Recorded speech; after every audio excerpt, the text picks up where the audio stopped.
In today's maths problem, we have a question involving two rectangles that we know everything about. We know the height and the width of both of these rectangles. And we're just looking for the x you can see there, the overlap between these two rectangles. That's not enough information though. We need one more piece, and as you can see in the picture here, they sit inside a circle.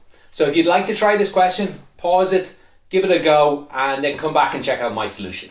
In this question, we're looking for x, which is the length between these 2 points. Now, I don't see an obvious plan on how to get there. I can't, at the start of this question, tell you these are the 5 steps we should do to get there.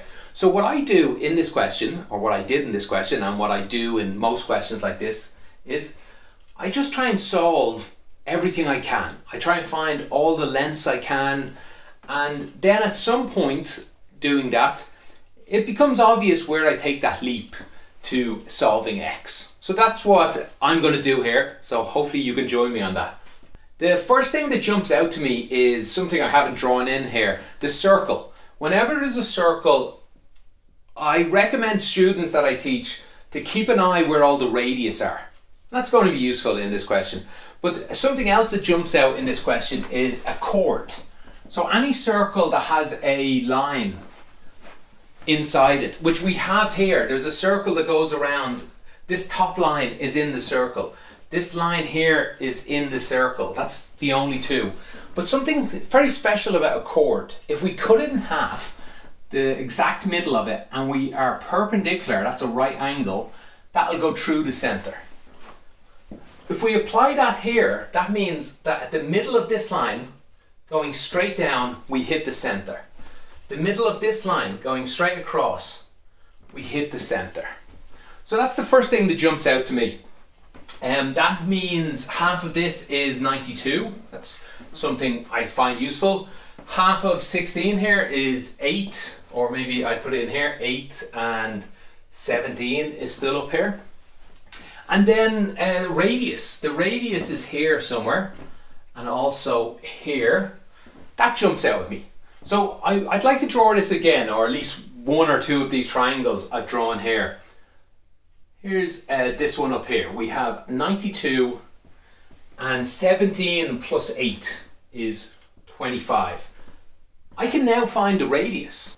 If we use Pythagoras' theorem, we get r squared is equal to 92 squared plus 25 squared, which is equal to 9,089. Or put another way, or is equal to the square root of 9,089. That doesn't work out evenly, so we'll go ahead and leave it like that for the moment. But remember, that's not the only radius we have on the picture here. This was an or, but so is this one here. If I draw this triangle, another right angle triangle, we know what or is, and we have the height here is 8. So I can go ahead and find this length here. Let's x is already used, so let's go ahead and call that y for now. We know here 8 squared plus y squared is equal to this squared, which is just 9,089. That means rearrange that and we get y squared is equal to 9,089 minus 64 is 9,025. And thankfully that does work out evenly. If we get the square root of both of them, y is equal to 95. And at this point, I think I now have enough to solve this question. If I put that in here, this length here is 95. This length here is 92. That means this length, the leftover, is 3. Remember, ultimately we're looking for this length here. Well, that's just 107 minus 3. So the final answer to this question is x is equal 104. Nearly miswrote it at the end. Okay, hopefully you enjoyed this. If you did, please like, subscribe so you can see the next video. Thanks for watching and have a great day.